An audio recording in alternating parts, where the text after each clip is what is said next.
if you're thinking about baits that you have to have tied on in the fall, I've got 5 of them right here that I just won't leave home without. So first and foremost, a KVD 1.5 square bill. I mean, that is my go-to shallow crankbait. You know, we make different colors to match the forage, whether you're looking at perch, bluegill, shad, whatever it happens to be in the system.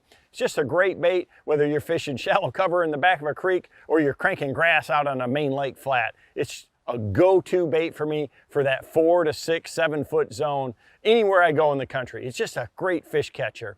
You know, another bait that is a great fish catcher is a thunder cricket. So a vibrating jig, you know, I usually put a blade minnow on it. It's a tremendous, tremendous big bass catcher. I use it in clear water. It's a great smallmouth bait.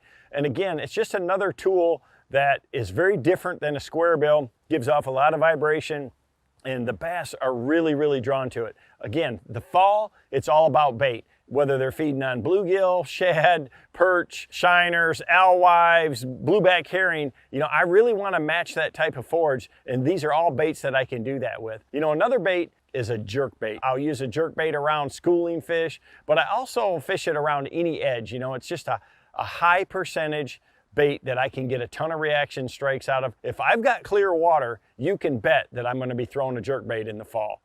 Another bait is a spinnerbait. What better lure is there to imitate bait fish? It's super versatile because you can fish it super shallow. I can burn it right underneath the surface in clear water. I can slow roll it around laydowns and logs. I can fish it around boat docks. I can throw it around bushes. I mean, it is top to bottom a bait that you can really control the depth zone of. And again, pick a color that matches the forage in the system that you're fishing, and it's just a go-to. So day in, day out, I'm always thinking about a spinnerbait. Usually a double willow in the fall. I like those, you know, willow blade combinations to imitate those bait fish, but it really just depends on the water clarity. You know, if you get a big rain, like we've had lately, we've had a lot of hurricanes and things like that. Some of the lakes have rise, the backs of the creeks get dirty. That Colorado blade spinnerbait can be really, really good, but a spinnerbait is something you should never leave home without in the fall of the year, for sure.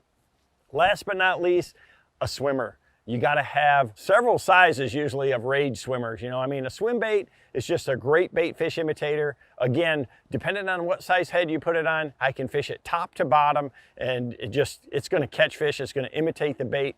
Anywhere that I go, I can match a color, whether it's shad, bluegill, perch, whatever it happens to be, and the size, whether it's a 275 or all the way up to a really big one, I can use the right size swim bait to match the forage in the system that I'm in. These 5 baits are baits that you should not leave home without in the fall of the year.